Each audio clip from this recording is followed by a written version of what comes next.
Wait for it. Can you hear us? Can you see us? I don't know. Where did we go? We're here. Wait for it. Oh, I don't know. Where's the tech guy? I'm here, but I have no clue actually on this one. It looks like we're at black screen. I know this hasn't happened before. I'm gonna try. Okay, here we are. I'm gonna try and remove that. There we go. And We then fixed go it. back to this. There you go. Amazing. Good job. I feel like every time we do this show, something different happens with that countdown video. It keeps us on our toes. Good morning, everybody. Welcome back to another gathering of the Fractional Forum. A very cool opportunity for some smart people to have conversations about complex business problems that honestly need more than one smart person in the room to solve. And we're super excited to spend some time on I don't know why I pretend that we're going to talk about anything except complex business problems on the show, because we have another mission for today, which is by no means any less complex than the other episodes that we have done so far.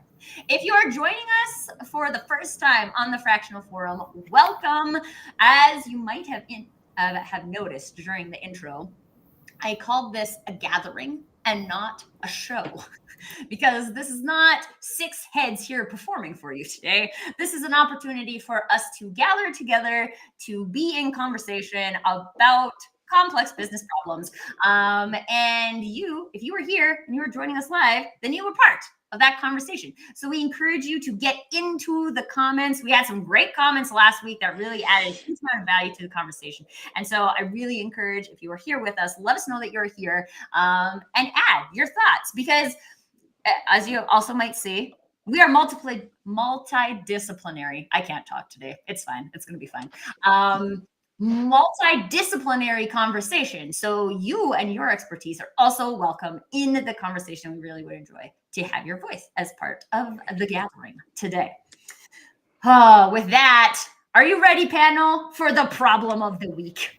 Yes, let's hear it. We're ready. Okay, so also for those of you who might be joining us for the first time, the problem of the week isn't a one-sentence problem. We have asked, we actually have a forum on the website, thefractionalforum.com, where people can submit business problems. And there's an opportunity for you to be as loquacious as you would like to be. And I particularly would like to thank our submitter for today, because what they have done so beautifully is, I think they're trying to help us. They're trying to help us put their problem into our categories, which is very sweet of them. We may or may not break down those silos, but I'm going to present it as they have put in here. So stick with us while we go through this problem. So our submitter is the CEO of a construction company that does both residential and commercial projects.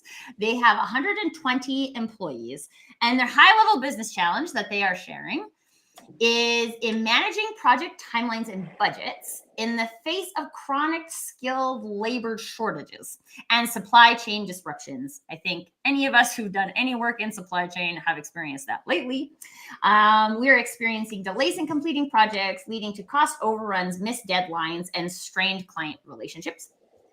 Here's where they lovely broke it down into what they believe the categories to be. So from an operations perspective, project schedules are frequently disrupted, forcing constant adjustments. From the financial perspective, increased costs from expedited shipping, subcontractor premiums, and penalties for late project completion. From a sales and marketing perspective, the reputation is taking a hit due to missed deadlines and compromised project quality. From an HR perspective, difficulty hiring and retaining skilled tradespeople, contributing to ongoing project delays. From an IT perspective, lack of integrated project management software to streamline scheduling, procurement, and communication. And also, a most important framing that we love to always include on the show is the personal well-being factor, that says the continuous stress of juggling multiple delayed projects has caused significant work-life balance challenges. They have taken some previous steps they have mentioned. Something that worked is that they partnered with local trade schools to create an apprenticeship program, which helped grow the talent pool. What didn't work, we attempted to centralize procurement. Nope, my tongue just isn't cooperating today. You guys know what I mean. Procurement. That's through a single supplier, but it worsened supply chain delays when it didn't meet demand. Oh, and Tim is sideways. Tim is going back and forth with us today. That doesn't mean he's not going to provide everything we need to know from the sales perspective. And lastly, some additional context. Our company has built its reputation on high quality craftsmanship and timely project completion. We are hesitant to lower hiring standards or compromise on materials. How can the Fractional Forum help us streamline operations, stabilize our workforce, and strengthen supply chain management to meet growing client demands? Bum, bum, bum. Well, I think one thing that's clear is this needs a different perspective, and that's why I keep shifting my camera to bring a different perspective to the problem. The production quality keeps going up. This is all planned. That wasn't just a camera trick. That was all right. Intentional, folks. Yep, absolutely. Okay, so Tim, do you want to start because, off by I was just going to say too, it's because obviously they're doing really, really well. There's a lot of demand. So Tim can, play around with different perspectives because certainly it starts with that. Well, and that's one of the things I kind of just want to ask a little bit about that success, right? Because it's between the lines, you can kind of read there's some growth things in here and some reputation that they built. And I just wonder if they've taken on projects outside of that original work that they did, and if that's complicated some of the things that they're talking about. They need a different set of specialized skills. They need a different set of materials through the procurement and the supply chain.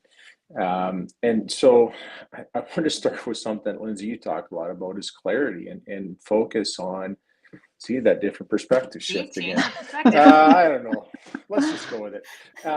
The clarity on what types of projects and what types of clients that they're working on is really, really important. So maybe you got some thoughts there, Lindsay, to start.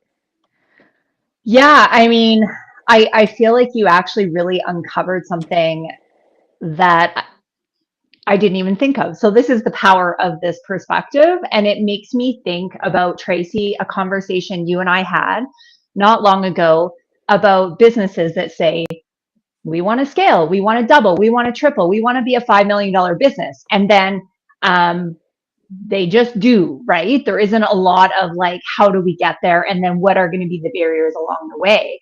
So I think, Tim, you said it super well by saying, did you start to create a product or a service that's outside of your scope on labor that is pushing you into that resource constrained category after doing this really great job at creating this partnership through the trade school. And then the other thing as well is now your processes that are in place, are they really, really adding a layer of complexity to that? So Tracy, you and I chatted about this, and you said you worked at a company that was like, oh my gosh, let's be a $10 million company. And then there was no, even from a marketing and sales perspective, how do we get there? So the value in value mapping this all the way through is massive. You can't think of everything, but there's huge advantages when you decide that you want to grow. I mean, very little companies it just happens by accident. There is intention behind it. But have you thought of all the different possible outcomes or obstacles that would come of this expansion? Well, and I think on that note too, because as you mentioned, Lindsay, we can't predict the future. We don't have a crystal ball. But we can look to create something, but there's a very foundational piece of the puzzle that has to exist there, which is you have to know why you want to create that. And so the example I was actually sharing with Lindsay was even more drastic than that. It was going from $3 million to $15 million in 1 year. And I was like, that sounds awesome. How will we? We're going to just do the same things that we've always been doing to be a $3 million company. It's not, no, we're going to be a $3 million company, which is not bad. It's not bad to be a $3 million company, right? Lots of people would love to be a $3 million company. But the thing that's interesting, and I find this happens like so often, and when I'm working with CEOs, one of the things that I force them to get clear with me on is, why did you choose that number? I want to double sales for next year. Okay, why? Because it sounds good? Because if it sounds good, then it's not going to, that's not enough. That's not enough to pull what you need into the doing part of the business to make that happen. But now let's say you have a goal of expanding from we're all in Alberta, expanding from Alberta into, oh, Islam is joining us. He's in Cairo, Egypt. So let's imagine that you are going from Alberta to Cairo, right? Like, probably pretty different markets. But if you have a good reason, maybe you've decided you want to spend your retirement in Egypt. It sounds much warmer than Alberta, Canada. Then you actually have, whether or not someone else wants to look at you and be like, that's not a good reason. Like, doesn't matter. You have a reason, and that reason is very clear to you. So now I know why I want to expand to that location. And in order for me to expand to that location, I need to make this amount of money, because I need that amount of money to fund what I'm going to do in building the business in this new location. Okay, now we have something that we can start working back from. But I would love to hear, Carolyn, your perspective on this, because you're really the money lady.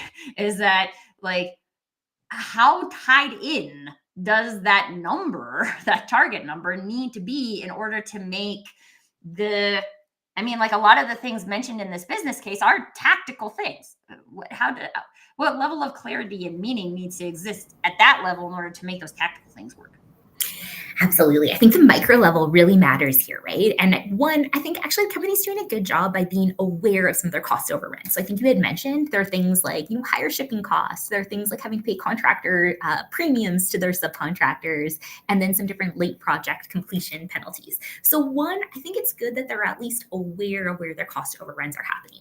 One of the things that I sometimes find that companies end up doing is they don't necessarily have a full handle on the universe of their cost, right? So if you were to think of your cost as being an entire pie chart, if you were to think of yourself individually, it's kind of like the company that, or it's kind of like the individual that's spending 80% of their income living in Vancouver on a really expensive condo, and they're really worried about the latte that they're buying. Like, okay, that's great. But I think what they might need to do is a little bit of prioritization to figure out on any given cost, like what's their pie chart of the cost, and then start prioritizing it. So is it that they're, do they want to go after shipping costs first? Do they want to go after penalties first? Do they want to go after the different subcontractor costs first?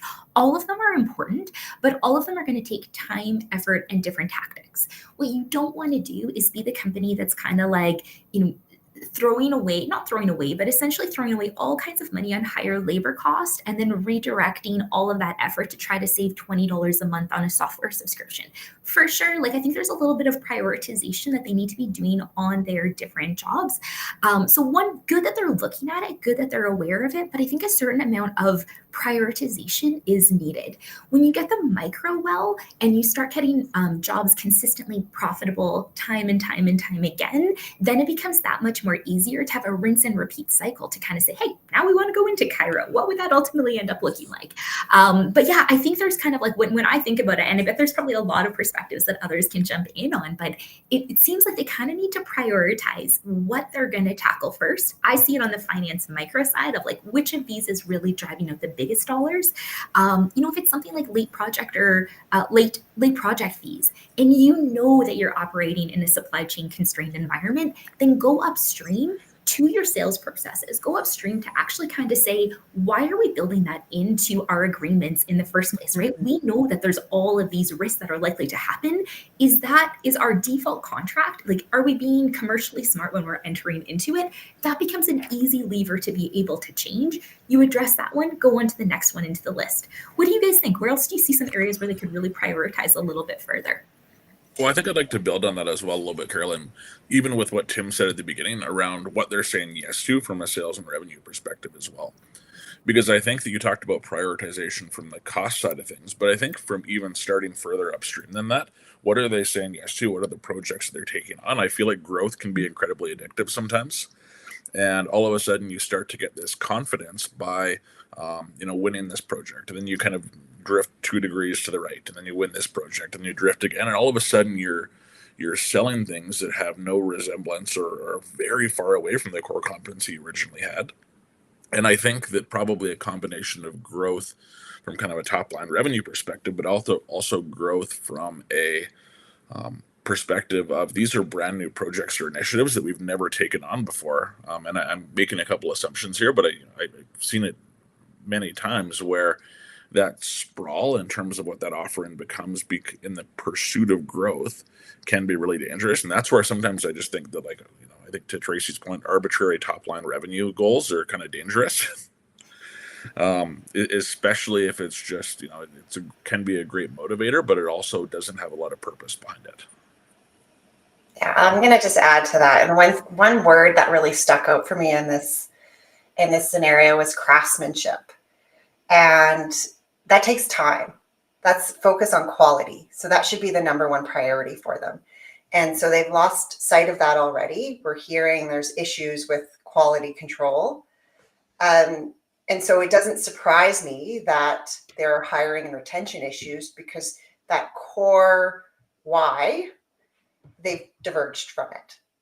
And so there isn't sort of that anchor point to bring everyone together to focus on craftsmanship and quality. And perhaps they need to actually reframe their timelines on these projects. Maybe it's not realistic anymore.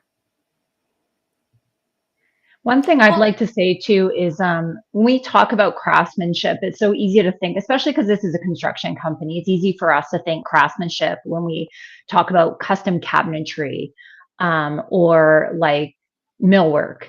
But craftsmanship should be a value that's fully integrated into the entire company. And when I think about the intention, when you want to grow or you do grow and scale, like being very thoughtful about everything. So I'm just actually going through this with a client of mine. We have very large growth plans for next year. And what I did as the ops person is took all of that money and broke it down into labor. And so this is what it's going to look and feel like as a company. This is 6 more employees. With 6 more employees might come another leader. Do we have a leader in-house that can start to do that, right? So craftsmanship isn't just like an actual like building furniture or, putting that last screw in a deck. It can be very much like should run through the vein of the entire company. So, if I think about 120 people in a company, there's likely individuals like us in that company. There's likely operations strength as far as leadership and sales and marketing and HR. The opportunity for to take that like big goal or even like what they're sitting in right now and break it down. So I'm expecting that they kind of have already done that because they have taken the time to break things down, and at risk of getting like too far in the weeds right away, as I could do about like resource planning, capacity, and all that kind of stuff. It's something to think about. Like if they actually action that value of craftsmanship, what does that look and feel like to every single person of the company? Yeah, and I think like that was where I was going to go with this too, because it kind of drives me back to like, let's just say we have a top line revenue number that we've set, right? But also our value is craftsmanship. So how someone would achieve that revenue number who doesn't care about craftsmanship is different than how someone would achieve that number if you do care about craftsmanship. So I think this is a really interesting opportunity because a lot of the quote unquote challenges are related to things that are not connected to the craftsmanship. And if they're not delivering on the craftsmanship, then what are they delivering on? What's the point of them quote unquote delivering? And so there's another thing that comes up for me in this, and maybe it's just because they've like so lovingly broken this down into the categories, is that a lot of these things are not like category dependent, right? Mhm. So a project schedule being disrupted in operations has a financial relationship with subcontractor premiums, which has a tie to the reputation in sales and marketing. And then it opens up this conversation about the quality or the craftsmanship, shall we say, of the communication between the different pieces of the organization. Because once you get to the size of 120 employees, inevitably you are now going to have silos of people working on specific business problems.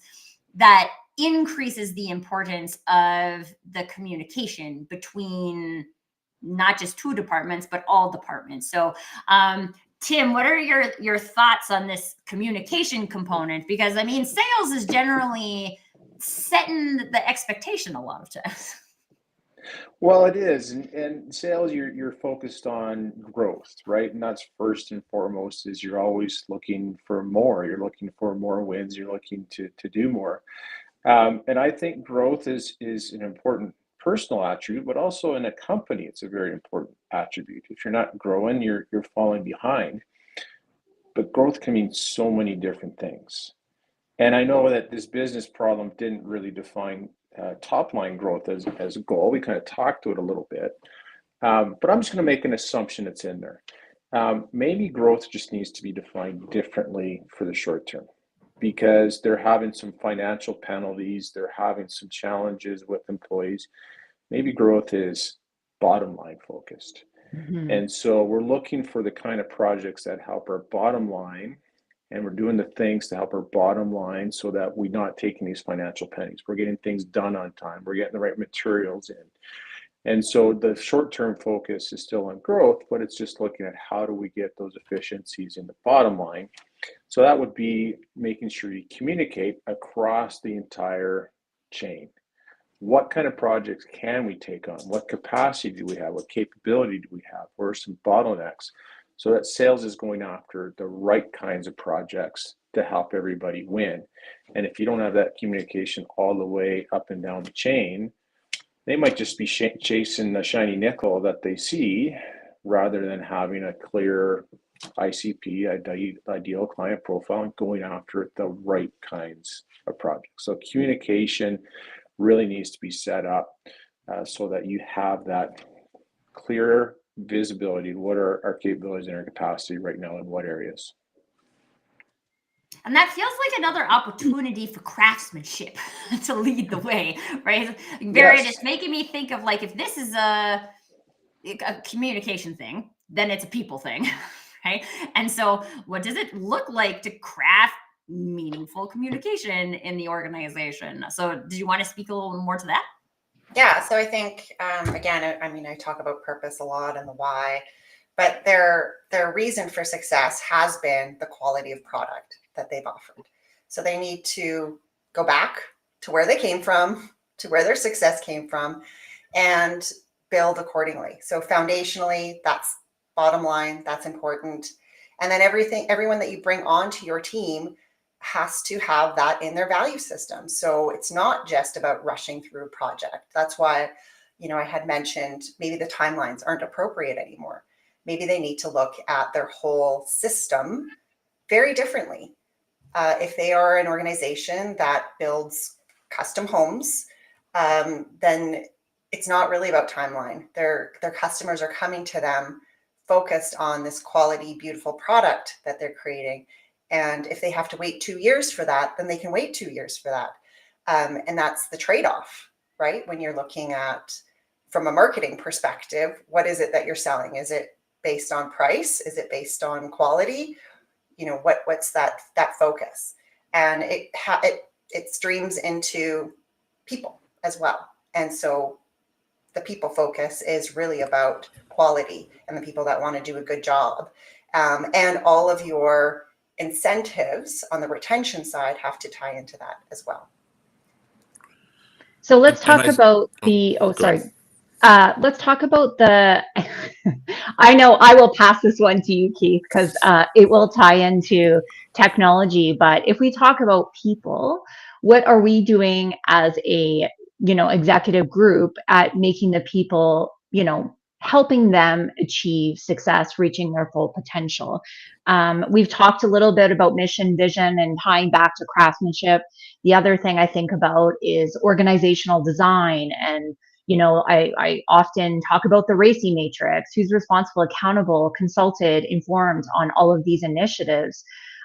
One thing that came up was timely project completion. So certainty, right? So if you want certainty, everything has to be super, super clear, because clarity is like, we talked about this before the show started. We were having our own discussion about clarity, and clarity in a moment, it goes away the next moment because the conditions are constantly changing, right? So having these things in place, and then having like KPIs and stuff to support like indicators of things that aren't going well, which this would all support that like bottom line,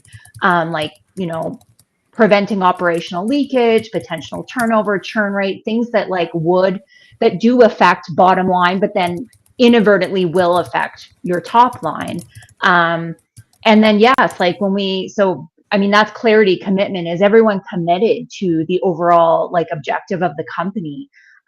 If they all came for craftsmanship and certainty, and now we've pulled out the rug from underneath them, like, are they lacking confidence? Are they feeling lost? Is there like a tool or software or something we can put in place? The event center in Calgary that just finished, they resource plan completely through Excel. Like, this doesn't have to be like highly complicated. There just has to be an intention to do so, and commitment to kind of continue with it. The other thing is collaboration. We talked about communication. Like, how are we working together? 120 people. There is a lot of working together. However, when we get in a state of stress and we're not doing well, what do? We kind of like go in and we stop thinking we think a little bit more me.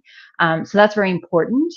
And like, even when we look back to craftsmanship, the other thing that pops in is, for me, is consistency. Like the what, the when, the who, all that, is part of it. As far as like when I think about operations, but key, like technology, they scream for it, they ask for it. I mean, I throw out Excel. We all know I love to solve every problem in Excel, but I also love all technology.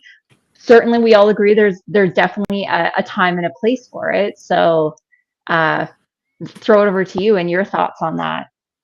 For sure. Well, I always feel like I'm a little bit of the technology contrarian sometimes, where I think the best way to solve technology problems is actually with the business first. Then you can use the technology to add scale, add intentionality. I think that's one of the words you used.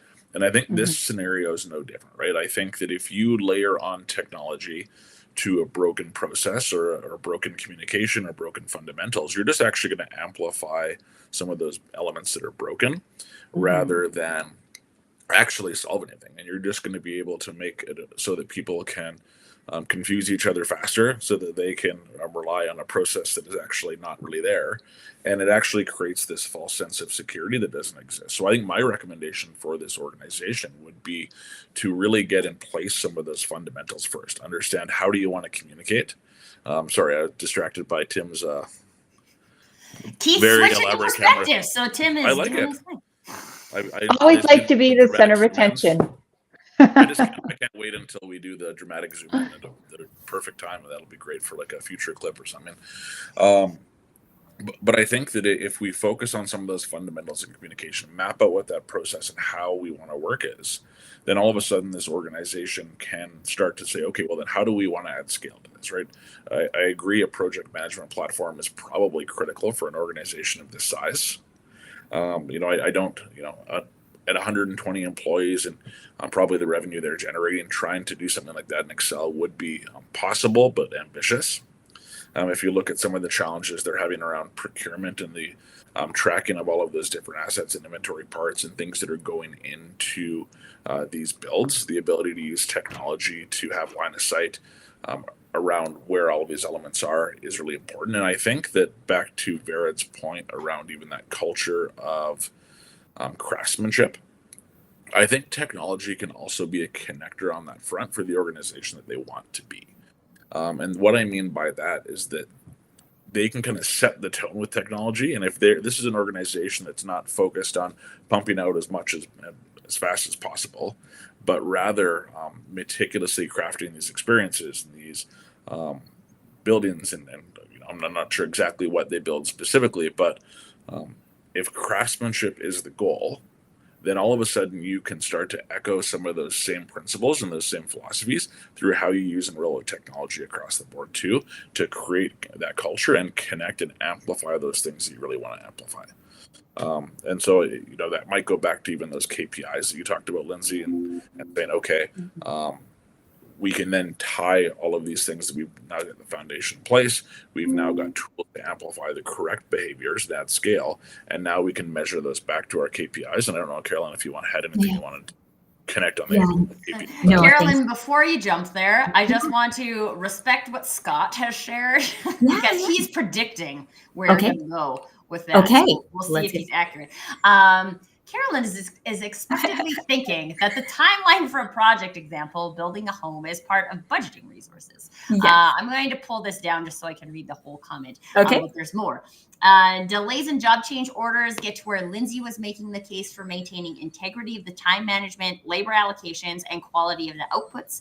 Alignment between responsible internal departments and external participants and across fractional stakeholder contributors must anticipate the capacity among team members. So thank you for sharing that, Scott. Yes, thank you, Scott. We got to get you on this show. Yeah, I know. Scott has all the thoughts. Yeah, he does. He does. We'll talk. We'll get you on the show. Okay, before I dive into that, I wanted to get back to Lindsay, what you were mentioning about certainty. I heard a research study that was so kind of funny, that like how humans totally drive for certainty. So they asked a pool of people. They said, do you want to have 100% certainty that you're going to get an electrical shock, or a 50% certainty that you might get an electrical shock? And more people actually chose the like, just tell me I'm getting it. I want the 100% certainty than the like, you might not even get the shock. So humans are crazy.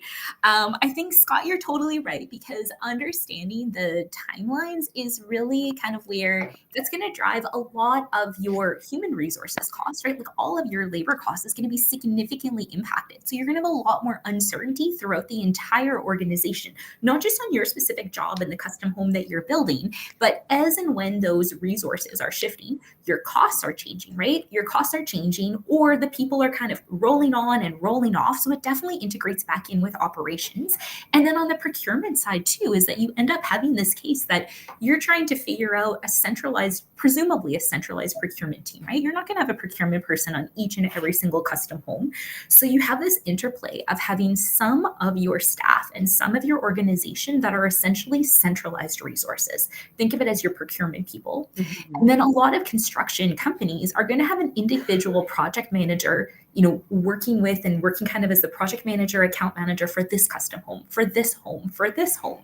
Well, how do you set up incentives and KPIs that are aligned? Because that individual project manager, they care about their budget, they care about their timeline. But for this company to really drive bottom line profitability, there needs to be a certain amount of coordination, both on the project by project KPIs, but company wide. So how do we make sure that those individual project managers are also thinking about how are they using the centralized pool of the centralized pool of HR, the centralized pool of procurement, all those different centralized pools, I think have to be balanced. You don't want someone to be just so focused on their own blinders of, I want this for my specific project, that they're inadvertently doing things that are harming the company's overall plans. And the reality is, when you're working in an environment that has supply chain shortages, that has labor shortages, you've got to get really, really creative in how you're helping individual projects help each other. And so you really need to make sure that whatever KPIs you're doing or setting in place are going to encourage that type of coordination, because that's how you're going to be able to win in the market there. But yeah, I think a lot of it though comes down to like kind of setting those different expectations for the project managers, setting those different expectations for those centralized resources, kind of getting everyone's expectations fairly aligned. But I think a lot of it also comes down to, if you're trying to build a new home in Egypt and build a new home in Calgary, you might not always be picking the right projects. So I think in a lot of ways it touches back to what Tim was mentioning at the beginning of like getting really, really clear on what projects to kind of pick through. What are your thoughts, Tim? Well, and that's exactly what I was thinking there, is those expectations are so important, so that you're highly tuned to what you can be successful at. And as humans, and we're searching for opportunities, sometimes we want to be open to everything.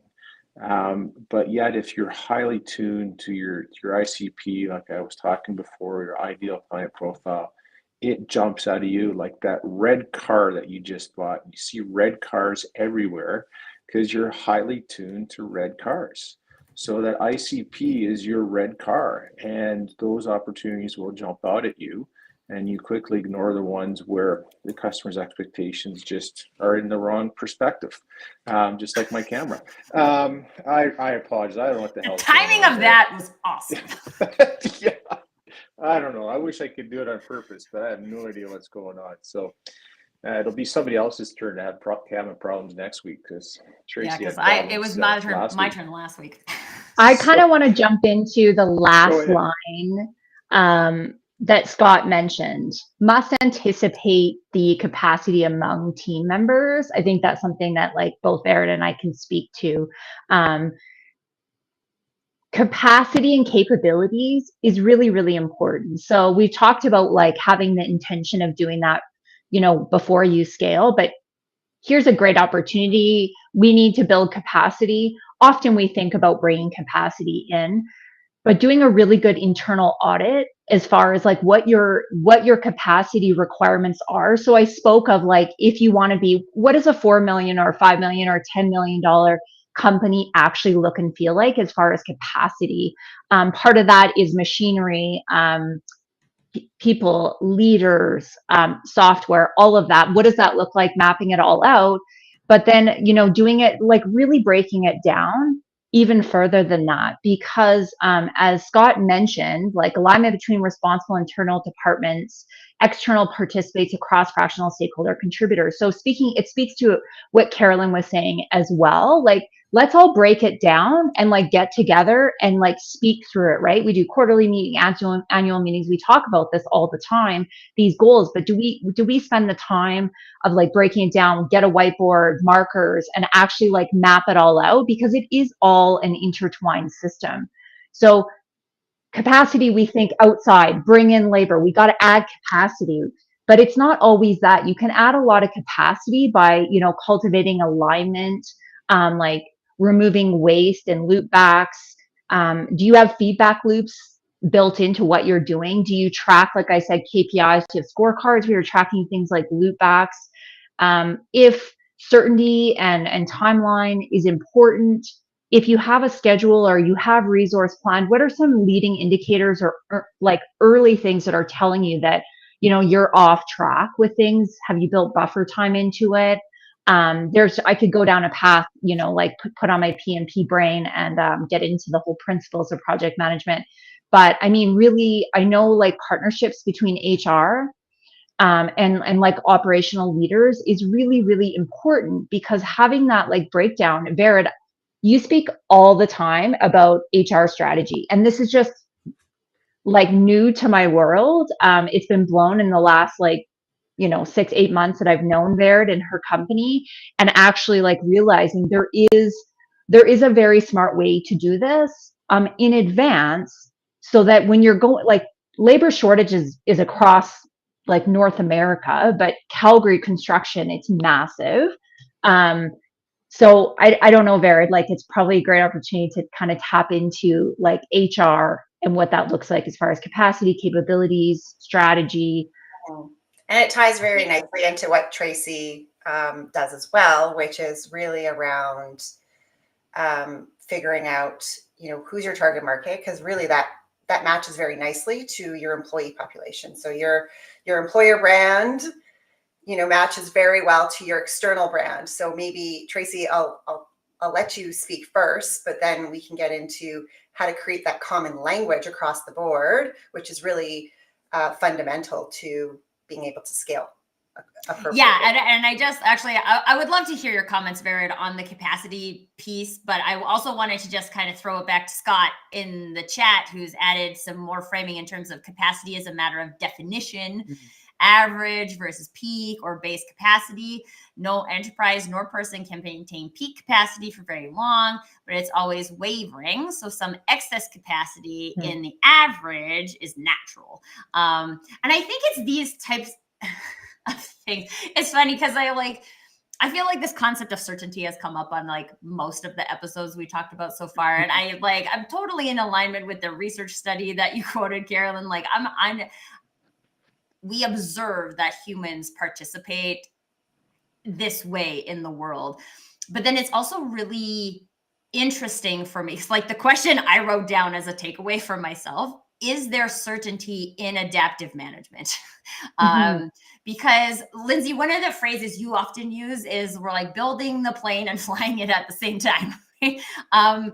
And by nature, there's not certainty in that process. And so in driving for certainty, is that helpful, or is it more of a, like one of my favorite books I've read is called Mastering Uncertainty by Matt Watkinson. Highly recommend if people haven't read it. But the whole concept is not about driving for certainty. It's about mastering uncertainty, and that there are areas where certainty can exist and there's areas where certainty cannot exist. And therefore, how do we create the ways of being around the things that will never be certain, and create like a level of comfort with the fact that there are certain things about this that will never be certain. And I mean, I live in marketing. Marketing is never certain. Right? Like by nature, it is a piece of the puzzle that is always evolving and changing, because the humans that we're talking to are always evolving and changing. Even from the employer brand perspective that you mentioned, Baird, like this is how employees are attracted to the brand is always changing. Right? So it is inherently adaptive. But when we know that humans who are looking for certainty, and especially in like an employment scenario, right? Like people love to be able to know they're going to be able to have a project to work on when they come to work in a day. There's this ongoing balance between what certainty can we create and what certainty can we not create, and how are we creating clarity of that in the process when we're talking about things like capacity, which, as Scott mentioned, are complex. This is like one very tiny piece of the puzzle, right? And it's very complex. And then that is a complex piece of the puzzle that is connected to many other pieces of the puzzle that also happen to be complex. And so I'm not trying to create this like never ending, we'll never be able to solve things, but also it's an interesting, I feel like I've gone off on a tangent, but it's an interesting conversation of like what needs to be solved. What's the problem, right? Which of these things is a problem that can be solved because we know how to solve it, right? We might have some insight on how to, I mean, like Baird, for example, you have insight on how we could drive activities and clarity back to this is our core value. If our core value is craftsmanship, there are things we can do to do this. But if our core value has actually evolved, okay, well, we can't necessarily use all of those practices then. We have to go back and live in the adaptive management zone of we don't know what we don't know, and we have to figure it out as a team. So I don't know. I just threw a whole bunch of stuff out there, Baird. I don't know where you want to go with that. But absolutely. I'm actually going to just state another book for people to be aware of and to think about, which is David Roth's Your Brain at Work. Talks a lot about psychology and how our brains are at work. And it talks about things like safety, certainty, but it talks about autonomy as well. So we have to bring it back to the people to problem solve every single time, because they're in the trenches. They know what's happening. They see the problems, and we need to give them the space to solve those problems, to open the lines of communication. So it's one thing to have certainty and to be anchored into the value of craftsmanship, but then what? What is happening amongst the project managers? Are they communicating with one another? Is there a common thread in the situations that they're encountering? How do they problem solve together? We can't just work from the upper echelon of the CEO to problem solve. We have to bring it back to the people who are doing the work. And people are resourceful. Bottom line, they're resourceful. They know the answers. We just need to create those communication lines and the pathway for them to problem solve and to find out the solution, and give them enough of the rope to be able to create those solutions internally as well. Totally agree. So one thing that you threw out, Tracy, and I was at a PMI conference and they were speaking about adaptive capacity. So yes, 100%. We like certainty as humans, but having that adaptive capacity, and the more adaptive capacity you can have, like Vered spoke of, having that adaptive capacity and autonomy right down to your front line is really, really important. And having that, back built and reinforced into your business of how you work, because clarity in this moment and as the conditions change, it's not going to be clear. So we also have to have ways of working that support adaptability. So while there might be, a certain level or percentage of certainty or understanding, ability to pivot and be agile and adaptive. This is taking me. I'll always bring it back to sports. But my dad used to say this. I've had other soccer coaches. It's called playing on your toes. You got to be ready all the time. You have to have composure. You have to be prepared when to act and when to stay. But definitely like thinking in an adaptive way and having capacity to do that, buffer, lead time, whatever you call it, leading indicator. There's so many ways to create a system that gives you the ability to be adaptive. Part of it's mindset, right? I mean, I was listening to Carolyn's thing and 100% of getting electric shock, like it seems insane to me, but yeah, kind of, because then you're prepared for it. It's the fear or the unknowingness of it that terrifies us. But anyways, there's my 2 cents on that. The adaptive capacity. And I think you're absolutely right. And Scott's comments earlier on capacity are so critical. There's things in this business, I'm sure, that are not as restrictive as others. So having certainty on these are the ones that don't matter so much is I have a Rolodex. I'm going old school. Rolodex of plumbers that I can call on. I got a bunch of plumbers in my phone. I guess that'd be the more modern way to say it. I was gonna say, I feel like the problem might be the Rolodex. Yeah. I have a lot of people in my phone that I can call on if I have capacity issues in plumbing. But in some other areas where I have very specialized things that I do from a craftsmanship perspective, where they talk about some supply chain issues, there are certain things I have to be very cognizant of in setting expectations and planning. And that capacity is never the same. It's constantly changing. And Scott's added some more about the constant change. That communication we talked about earlier is so important. Is where do we have capacity? Solving some of the communication challenges they have around project management. You can just set those expectations. And there's things that we can look out and we can go, okay, we got some capacity out here for this type of thing. Let's try and fill that capacity there if we have some of that planning and communications sorted out. And there goes my camera again. So there's that different perspective that I brought to the picture. But yeah. I'd like to build on that as well, because I think that in terms of the capacity, we've talked a lot about their internal capacity and that flexibility. But in terms of some of the supply chain and procurement challenges they're having, we also haven't really talked about the capacity of the ecosystem of partners that surrounds them.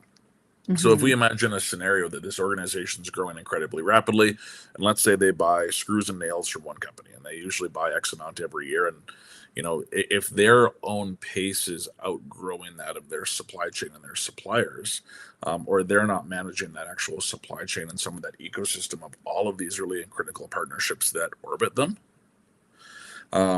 then there's this whole other piece of management that also is a real kind of pain point for them, which is how do I actually get all the stuff I need to build the things I need to build? And that growth around the ecosystem, I think, is one thing we haven't actually touched on. We've talked a lot about internally, what does it mean to, be at the organization? How do you add clarity? And I think all of those things will have to translate out to their supply chain as well. But I think, even from an operations standpoint, Lindsay, like what's your thoughts on kind of managing some of that supply chain, managing some of that risk, and kind of managing some of those partnerships as they continue to grow and scale as an organization as well? I mean, I see this as an opportunity, right? Because it's a great opportunity to go to your supply chain and start renegotiating partnerships on, like, quantity, and not just quantity, but consistency of orders. So, like, really shoring up those partnerships that you have externally, building out like your procurement Rolodex, Tim, of that, which is really, really great. I think one thing that this individual mentioned was that they went all in on one supplier, and you get something, you're comfortable with it, and likely, I'm guessing they delivered. So now it's a great opportunity. Every problem is telling you something. So it's a great opportunity to get out there and see what else is out there. You don't even have to get out there, like throw it online, like, put it out there that, you're looking for supply chain. We often post on our website that we're hiring, but, looking for different individuals that can come in and present options for that. External resources is really, really important. Internally, like, to bridge the gap, you definitely need resources in-house that are gonna collaborate internally and externally with that supply chain and stay on top of it. And again, just like, Scott said, the only thing that is certain is that things will continue to change. Is the only certainty is the uncertainty, in a way. But really, like, being able to have a lot of options to pull triggers to, when things start to go south or someone can't deliver. If there's what happened last year or the year before, there was that big freighter and, the Suez Canal, like, who would have predicted that? Again, thinking on your toes, you have to be really, really prepared. But how do you do that? With a Rolodex, right? Like, you definitely have to have like a Rolodex, like a spreadsheet of all your trusted resources, build those partnerships. Ideally, you do it when you say we're going to go like 5 times the size or whatever, but it's a great opportunity. But just know that you're coming out as a person who is reaching out to supply chain in a place of abundance and opportunity. So it's a great position to be in, to go out there and negotiate those partnerships. And I think one thing you mentioned as well, Dennis, to quickly add in around that consolidation to a single provider. We're seeing this a lot in the technology space right now, where things are evolving and changing so quickly that organizations sometimes feel like there's this value in consolidation because it seems to make it simpler. But with some of the specialization, with some of the changes that are happening, sometimes that also introduces an incredible amount of risk and generalization as well. And I wonder if that's happened here too. Like, it looks like it's created some of those supply chain delays around that one provider not being able to meet demand. But I also wonder if they've also started to take on some of these things that are outside of their scope, just adding these, if their suppliers are having those same say yes to everything challenges. I think that could be interesting. But I also recognize that we're starting to come up on time here a little bit. So yeah, and I want to, well, first of all, there's a couple of things. We've mentioned Scott's additional add-on about how change is constant, and I just wanted to share that because he went to lots of efforts to write these amazing things. So adding to that, adaptive and flexible approaches are required. Availability, volume, quality of inputs and outputs are regularly changing. Consequently, effective communications and agility in pretty much all the departments enable more fluidity in the development of solutions. He listed a whole bunch of them, but I interpreted that as pretty much all of the departments. We also had a very specific comment earlier from Islam related to the procurement piece of the puzzle. So for our friendly CEO who submitted, they can outsource their procurement capabilities, but at the same time, they won't have control over the process. So that's the pros and cons. If they choose well, they can utilize the power of outsourcing their core operations like procurement to a specialized company to help them perfect the processes and to help them to use quality management stuff. Sorry, I butchered that. But the point is that there are opportunities to outsource, but like again, coming back to that overarching why might we be doing those things? So let's do a quick round of wrap up from our panelists today, starting clockwise from Baird. So Baird, what are some like final thoughts you'd like to share? I love that they had already thought of the apprenticeship program. I think that's great. They have a unique value proposition, bring people in early, teach them the ways of building beautiful craftsmanship homes. And the other thing is really thinking about your why and your purpose and being sure that you're anchored in that, because building out all those systems of recruitment, onboarding, need to speak the same language to do things properly and have the right language across the board and clarity to be able to scale with more ease. Awesome. Lindsay. I would say the team should get into a boardroom, draw a massive fishbone on the whiteboard and break it up into different departments in the organization and break down like these problems. Like we took our best crack at it, had some experiential shares, different things to try, but ultimately likely you have a lot of answers within that room that you can work to collaborate and align on it. So, all you do, like Google it if you don't know the fishbone diagram, but it's a great problem solving tool. Typically what you think is the solution isn't always. It'll surface, it'll symptom, check or temporarily fix. I would deep dive into like all the different pillars of your business and figure out, but do it in a collective way with the entire team, because that also establishes and reinforces ownership and commitment with the team. So that's what I would do. Whiteboard, colored markers, creative exercise. Yeah, I love fishbone. Yeah, fishbones are great. Prioritize your efforts and decisions based on what's going to drive the biggest revenue dollars in. Prioritize your cost savings based on what are the expenses that are the biggest bleed to your organization. So really, really prioritize your decisions, your efforts. Keith, over to you. They need to evaluate all their technology platforms. They need to start with a discovery of what they actually have, how they're working, and what those processes are, rather than focus on the tech. But they do need to, tech needs to play a role, but they need to start with the foundation first. Tim. I want to double down on what Lindsay offered, because that deals with the two things I was thinking about. One is making sure that operations and sales, A, know each other, and B, they're talking. So getting through that fishbone really helps them understand the challenges that each are facing and create those relationships. Tracy, over to you. I'm going to triple down on that, but also reiterate something Baird mentioned earlier about how do we problem solve. This is a business problem, right? Let's create an opportunity for we to solve the problem. If there's other opportunities for we that could add more meaningful assets to your organization, look at that. But take the opportunity. I mean, this is what we do here, right? Like we demonstrate what it looks like for we to problem solve with that diverse perspective scenario. And you have that in your organization as well. And if a fractional resource can be supportive in that, like this is what we are also here for, totally open conversations on that front. But it's an opportunity to take all those things and make it a we. So I'd encourage everyone to do that. And with that, we are right at the top of the hour. Great work, everybody. Lots of great gooey, good stuff in here today. Thank you so much to Scott and Islam for sharing in the comments. Really insightful pieces as well.